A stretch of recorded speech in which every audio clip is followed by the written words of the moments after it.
Electronic और print media, digital media के सभी प्रतिनिधियों का स्वागत करता हूं और उनका धन्यवाद ज्ञापन करता हूं कि वो हमारे निमंत्रण पर आए। आज की मीडिया ब्रीफिंग में मैं प्रिंट मीडिया, इलेक्ट्रॉनिक मीडिया और डिजिटल मीडिया के सभी प्रतिनिधियों का स्वागत करता हूं और उनका धन्यवाद ज्ञापन करता हूं कि आप इस ब्रीफिंग के लिए समय निकाल कर आए।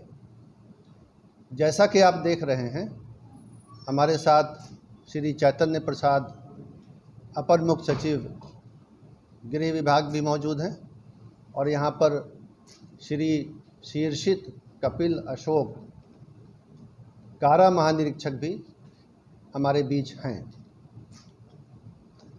जो विषय है वो आजीवन कारावास पाए हुए बंदियों को नियम के अनुसार परिहार देते हुए कारा मुक्त करने के नियम और प्रक्रिया के संबंध में है। जैसा कि हम आपको बताएंगे, ये नियम, प्रक्रिया और व्यवस्था काफ़ी लंबे अरसे से चली आ रही है, लेकिन कुछ कारणों से अभी अभी ये बहुत ज़्यादा खबरों में आ गया है और पब्लिक डोमेन में इसके रूल्स की, प्रोसेस की जानकारी अधिक नहीं है। तो मैं सबसे पहले ये बताऊंगा कि बिहार में जो नया जेल मैनुअल 2012 वर्ष में बनाया गया था, जिसे बिहार कारा हस्तक 2012 कहते हैं, उसके नियम 474 से 487 में विस्तार से प्रक्रिया दी हुई है, जिसको देखा जा सकता है। उस प्रक्रिया में ये लिखा हुआ है कि जो लोग आजीवन कारावास की सज़ा पा करके जेल में दाखिल हुए, उनको कितने दिनों के बाद कारामुक्त किया जाएगा और किस तरीके से किया जाएगा। और उसमें जो बुनियादी बात है, सबसे पहली बात वो ये है नियम में कि कारा में 14 वर्ष की वास्तविक संसीमन अवधि पूरी होनी चाहिए। यानी कैलेंडर से गिन करके दिन, महीने और साल 14 बरस तो अवश्य, कम से कम 14 वर्ष जेल के अंदर बिताए हों और जेल में अच्छे चाल चलन के लिए, गुड कंडक्ट के लिए परिहार यानी रेमिशन देने का नियम कारा हस्तक में है। तो परिहार समेत 14 वर्ष की अवधि पर परिहार की अवधि जोड़ने के बाद 20 वर्ष की गणना होनी चाहिए। तो ये परिहार जो है ये नोशनल है, ये रिवार्ड पॉइंट है या बोनस पॉइंट है, लेकिन इसकी गणना भी महीने और साल में होती है। तो 14 वर्ष की वास्तविक अवधि और 20 वर्ष परिहार समेत करके जिनको योग्य पाया जाएगा, उनकी कारा मुक्ति पर विचार किया जाएगा। अब उस विचार करने के लिए प्रक्रिया और शर्तें हैं और इसके लिए एक राज्य स्तरीय परिषद भी गठित है, जो इस मामलों पर विचार करके अपनी अनुशंसा सरकार को देती है कि कौन कौन से बंदी इस नियम से कारा मुक्त होने के लिए योग्य पाए गए। उस परिषद का नाम राज्य दंडादेश परिहार परिषद है और ये सरकार के आदेश से विधिवत रूप से गठित है। इसके अलावा कुछ और भी नियम है, जिसमें अन्य प्रकार के सजा याफ्ता बंदियों को भी छोड़ने के लिए समय समय पर वन टाइम डिसीजन, एक बार का निर्णय लिया जाता है, जो सामान्यतः 26 जनवरी यानी गणतंत्र दिवस, 15 अगस्त यानी स्वतंत्रता दिवस और 2 अक्टूबर अर्थात महात्मा गांधी जयंती के अवसर पर सरकार लेती है। इस बारे में अक्सर भारत सरकार से भी राज्य सरकार को परामर्श यानी एडवाइजरी लेटर प्राप्त होता है। राज्य सरकार उसके आलोक में बंदियों को छोड़ने के लिए शर्तें तय करती है और उनको भी छोड़ा जाता है। अब तक 104 ऐसे बंदियों को विशेष अवसर पर, जो 3 अवसर मैंने आपको बताए, उन अवसर पर कारा मुक्त किया गया है, सज़ा में छूट दे करके कारा मुक्त किया गया है।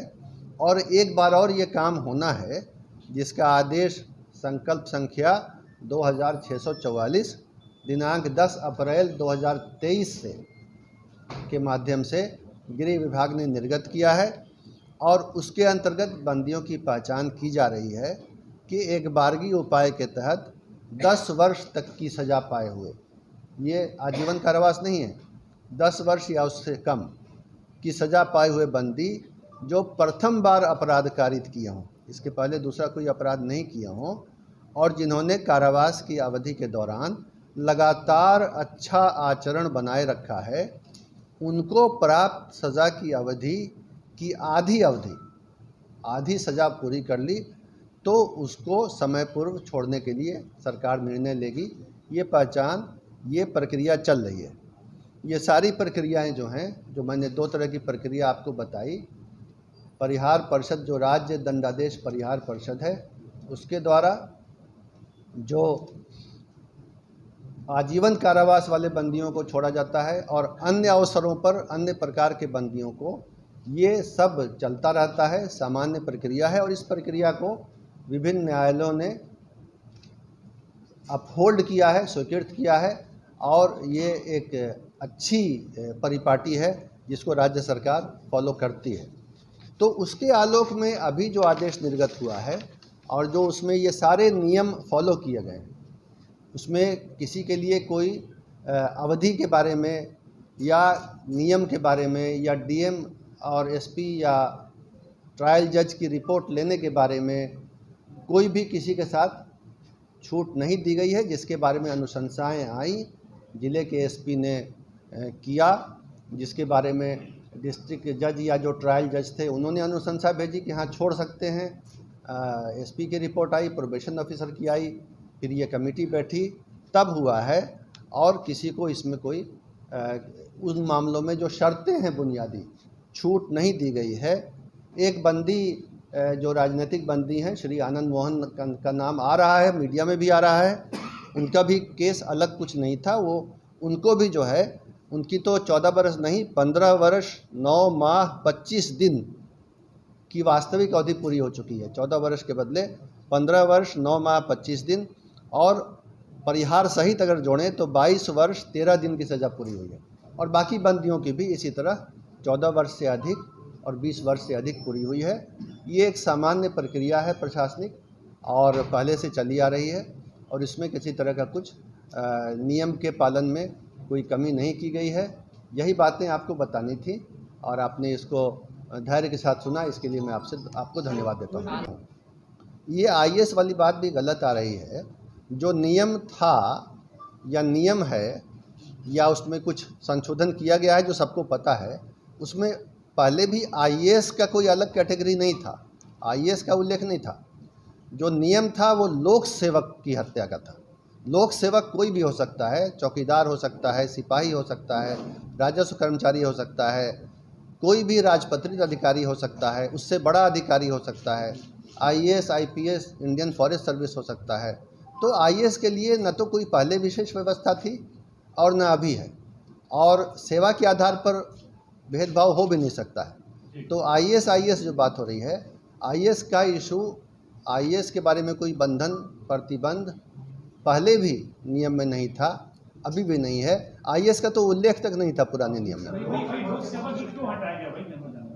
देखिए, लोक सेवक का इसलिए हटाया गया कि जो लोक सेवक हैं और जो दूसरा कोई नागरिक है, ये महसूस किया गया कि उसमें कोई अंतर करना ठीक नहीं होगा, इसलिए हटाया गया। लेकिन हटाने के बाद भी जो परिहार की शर्तें हैं, 14 वर्ष, 20 वर्ष, अच्छा आचरण, डिस्ट्रिक्ट से फेवरेबल रिपोर्ट, वो सारा रखा गया है।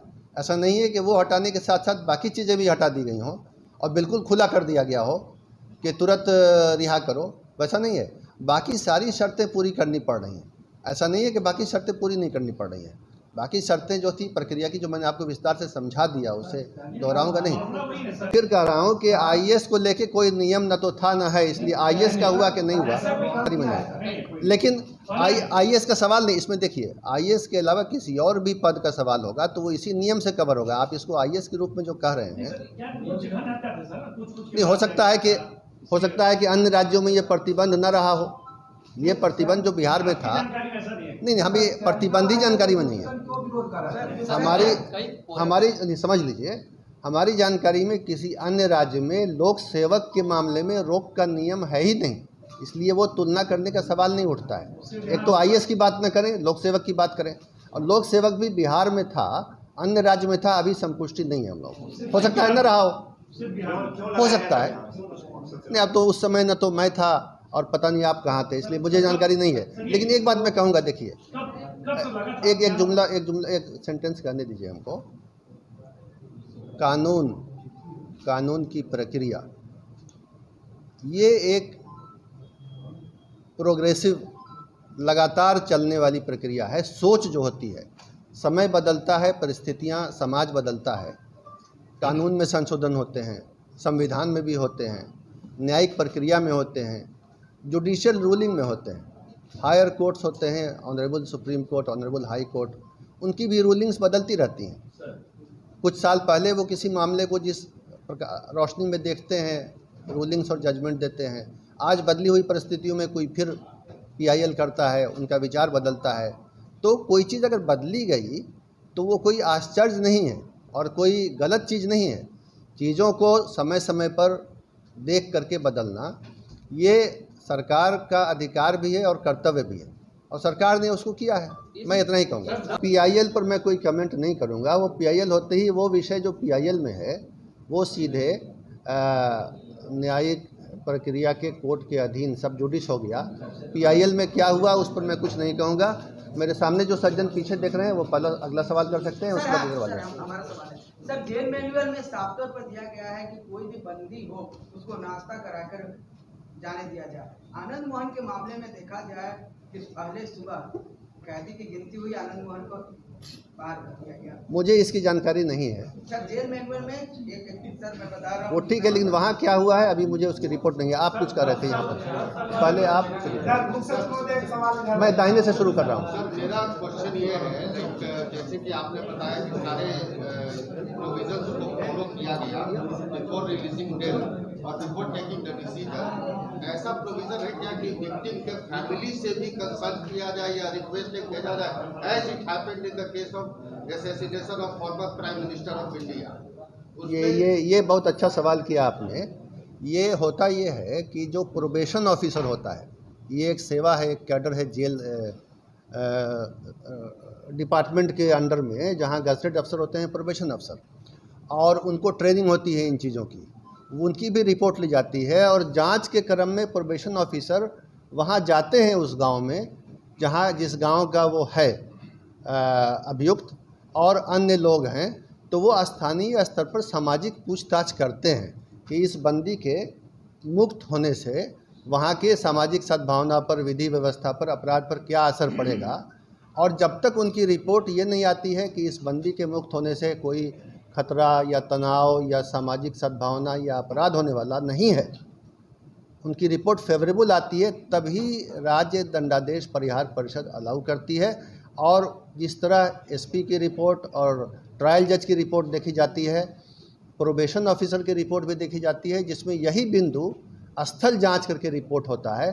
और इस बार और इसके पहले हर बार प्रोबेशन ऑफिसर की रिपोर्ट मंगा के और इसमें इस बिंदु पर फेवरेबल होने पर ही छोड़ा जाता है, और इस बार भी ऐसा ही किया गया है।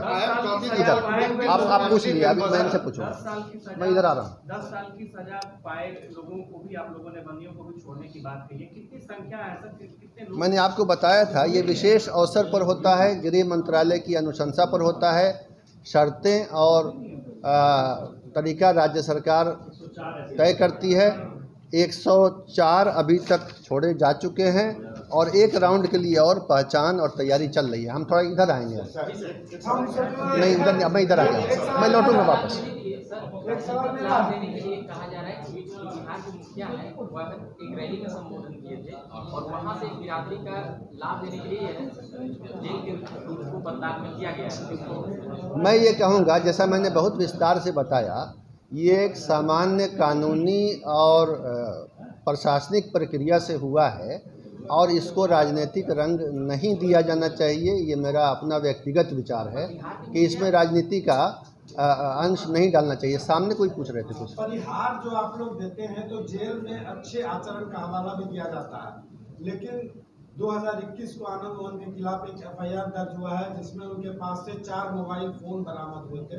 वो केस अभी चल रहा है, तो क्या ये भी अच्छे आचरण में शुमार है? देखिए, ओवरऑल रिकॉर्ड को देख के दिया गया है, उसमें सारी बातों का विचार किया गया है। इस FIR के बारे में मुझे नहीं पता है, लेकिन ओवरऑल सारा रिकॉर्ड देखा गया है, कोई चीज़ छोड़ी नहीं गई, ये मैं कहूँगा। सर, आपने मेरे प्रश्न का सर मैं ये बोल रहा हूँ कि विक्टिम के फैमिली से पूछा गया था क्या? This is what I am asking. देखिए, मैंने जनरल प्रोसेस प्रक्रिया डिटेल में समझा दी, और बाकी हर चीज़ का एक स्पेसिफिक पता करके तो मैं नहीं आया हूँ, लेकिन मैं यही कहूँगा कि जहाँ जहाँ से पूछना और रिपोर्ट लेना आवश्यक था वो सब करके ही हुआ है। और अगर वो सारी रिपोर्टें नहीं आई होती और सारी रिपोर्टें फेवरेबल नहीं आई होती तो ये राज्य दंडादेश परिहार परिषद छोड़ने की अनुशंसा कभी नहीं करता।